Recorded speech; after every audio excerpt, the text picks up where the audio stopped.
Oh silakan. Disiapkan. Ada satu lagi yang mau kita bahas sebenarnya tentang Idul Adha di hari Jumat. Ini dulu. Baik. Pertanyaannya bisa dipending dulu ya. Waktu kita 10 menit semoga cukup ya. Kita awali dengan membaca beberapa hadis tentang kejadian hari raya di hari Jumat. Ada banyak sekali hadis ketika bertabrakan antara hari raya dengan hari Jumat, Nabi SAW mengizinkan bagi mereka yang ikut sholat id untuk tidak ikut Jumatan. Contohnya seperti ini. Kata Zaid, "Shallal id thumma rakhasa fil jum'ah, faqala man syaa ay yusalliya falyusalli." Nabi SAW melaksanakan sholat id dan beliau memberikan keringanan untuk Jumatan. Beliau mengatakan, siapa yang mau Jumatan silahkan, siapa yang tidak Jumatan silahkan. Tapi yang tidak Jumatan wajib diganti dengan sholat duhur. Bukan kemudian nggak Jumatan ras sholat duhur. Nah ini parah ya.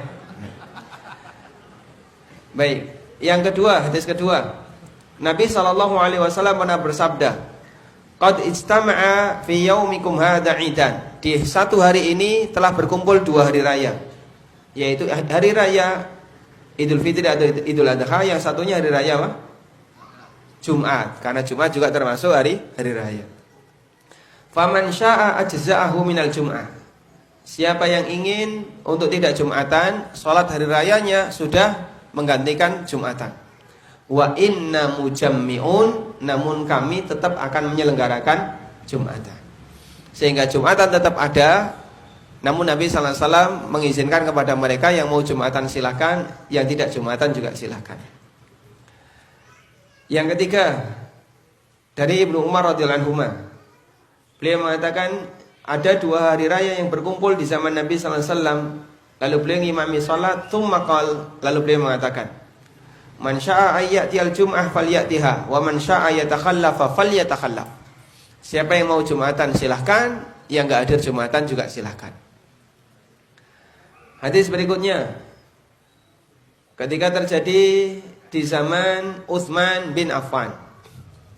Setelah ngimami salat, Utsman kemudian berkhutbah, "Ya ayuhan nas, inna hadza yaumun qad ijtama'a lakum fihi idan." Wahai masyarakat, di hari ini ada dua hari raya yang berkumpul.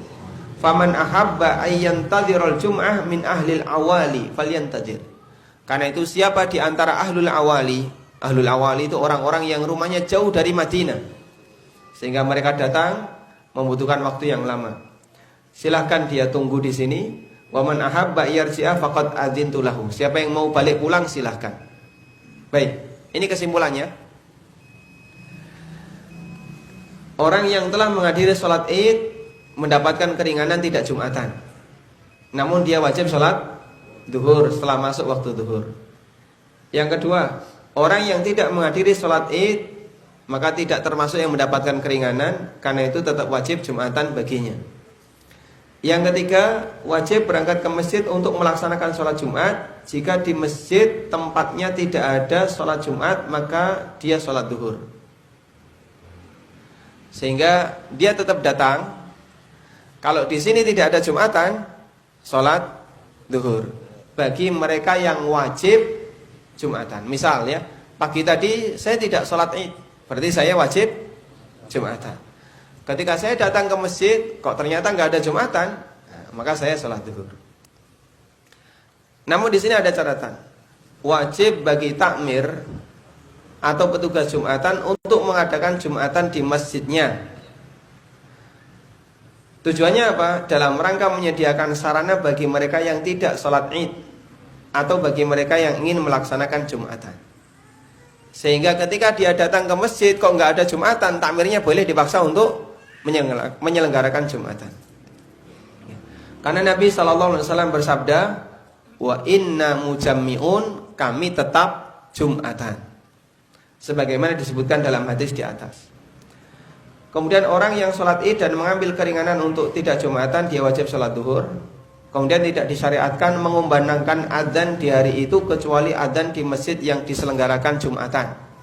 Maka musola tidak boleh adzan, sebagaimana umumnya di hari Jumat, karena tidak disyariatkan melakukan adzan duhur di hari itu.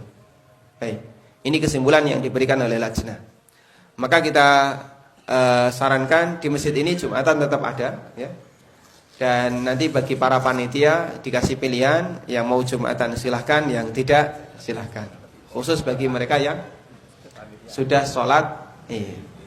Wallahu alam. Insyaallah kita sambung di pertemuan berikutnya. Wassallallahu ala nabiyyina Muhammadin wa ala alihi wa sahbihi wasallam wa akhiru da'wana alhamdulillahirabbil alamin. Subhanakallahumma wa bihamdika asyhadu an la ilaha illa anta astaghfiruka wa atubu ilaik. Wassalamu alaikum warahmatullahi wabarakatuh.